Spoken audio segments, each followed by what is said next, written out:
Good morning সকলকে। তোমরা সবাই কেমন আছো? ভালো? আচ্ছা আচ্ছা, আমরা আগের দিন কি পড়েছিলাম কার মনে আছে?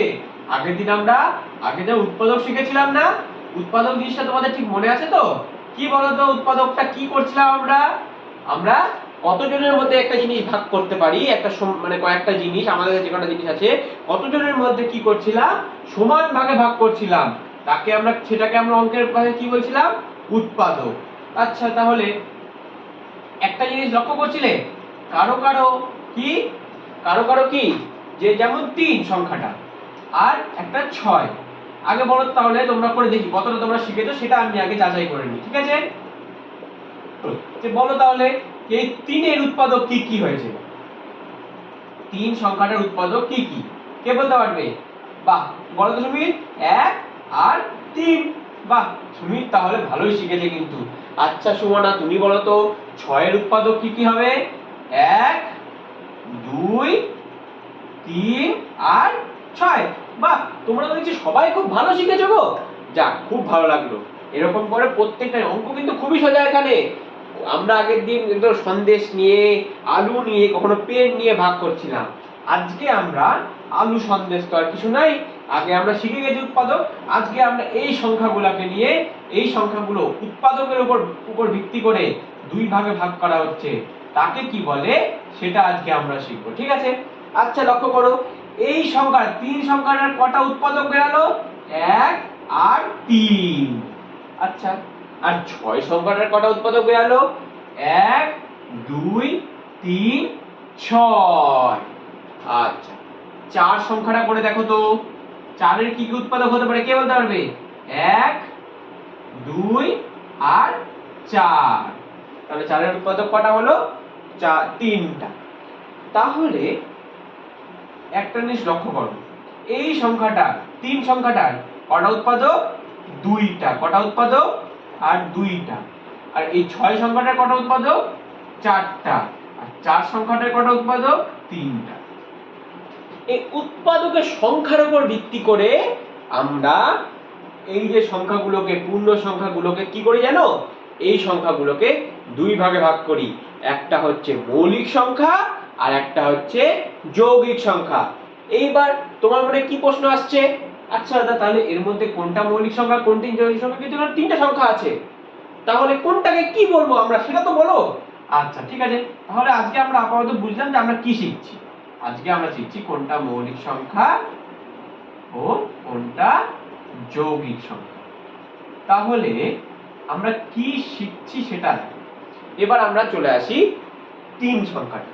3 সংখ্যাটাতে কটা উৎপাদক আছে? 2টা। তাহলে এইটাকে আমি আপাতত লিখছি, তো তোমাদেরকে এখনো বুঝাচ্ছি না, কিন্তু আমি জাস্ট লিখছি। এই সংখ্যাটাকে বলবো তোমাদের মৌলিক সংখ্যা। কি লিখবো? মৌলিক সংখ্যা। 6 সংখ্যাটাকে, এই 6 এর উৎপাদকগুলোকে, 6 সংখ্যাটাকে কি লিখবো? যৌগিক সংখ্যা। 6 সংখ্যাটাকে কি লিখবো? যৌগিক সংখ্যা।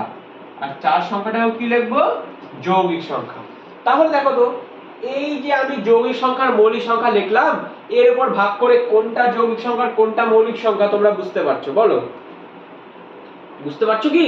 দেখো, 3 সংখ্যাটা 2টা উৎপাদক, তাহলে 3টাকে আমরা কি বলছি? মৌলিক সংখ্যা। আর 6 সংখ্যাটা কটা উৎপাদক? 2 এর বেশি। এই সংখ্যাটা 3টা উৎপাদক, এই সংখ্যাটা 4টা উৎপাদক। তাহলে 2 এর বেশি যখনই, যে সংখ্যা, কোন সংখ্যা যখন 2 এর বেশি উৎপাদক আমরা পেয়ে যাচ্ছি, তখন তাকে আমরা কি বলবো? যৌগিক সংখ্যা। বাহ, তাহলে তোমরা বুঝতে পেরেছো। তাহলে বলে দেখাও তো, 7 মৌলিক সংখ্যা যদি সংজ্ঞা যে তোমাদেরকে বলতে বলি, সংজ্ঞাটা বলো, তোমরা কি বলবে? একদম সোজা কিন্তু, ভালো করে লক্ষ্য করো। যে সংখ্যার উৎপাদক 2টি, মানে সেই সংখ্যাটার উৎপাদক সে নিজে আর 1, তাকে আমরা কি বলবো? তাকে আমরা বলবো মৌলিক সংখ্যা। আর যে সংখ্যার 2টার বেশি উৎপাদক আমরা পাবো, যে সংখ্যার 2টার বেশি আমরা উৎপাদক পাবো, 3টা হলেও তাই, তাহলে সেই সংখ্যাটাকে আমরা কি বলবো? সেই সংখ্যাটাকে বলবো আমরা যৌগিক সংখ্যা। বুঝতে পারলে তাহলে? আশা করি তোমরা সবাই বুঝতে পারলে। আচ্ছা, এই 7 আর 8 কোনটা মৌলিক কোনটা যৌগিক আমাকে একটু এখন বলে দেখাও, ঠিক আছে? আচ্ছা বলো, 7 কি? 7 হলো মৌলিক সংখ্যা। আচ্ছা কেন বলে দেখো, দেখি তোমরা কতটা শিখলে। কারণ 7 এর উৎপাদক কি 1 আর 7, তাই জন্য কি 7 হচ্ছে মৌলিক সংখ্যা, 8 কি 8 হচ্ছে যৌগিক সংখ্যা। কারণ কারণ 1 2 4 আর 8, 4টা উৎপাদক বেরাচ্ছে 8 এ। 2 এর বেশি যখন উৎপাদক হয়ে যাচ্ছে তখন আমরা কি বলছি বলো একসাথে, যৌগিক সংখ্যা। বাহ, তোমরা তাহলে ভালোই বুঝতে পেরেছো। তাহলে তোমরা প্রত্যেকে রোল নাম্বার লেখো নিজে, ঠিক আছে? রোল নাম্বারটা লিখে সেটাকে বের করো তো, যে তোমাদের রোল নাম্বারটার মৌলিক সংখ্যা না যৌগিক সংখ্যা। নিজেরটা হয়ে গেলে তোমাদের পাশের যে বন্ধুটা আছে, ডান পাশের বাম পাশে যারা বন্ধু আছে আর সামনে পিছনে যে বন্ধু আছে তাদের দেখো, তাদের রোল নাম্বারটা মৌলিক সংখ্যা হচ্ছে না যৌগিক সংখ্যা হচ্ছে, ঠিক আছে? তাহলে আমি বোর্ডটা মুছে দিলাম।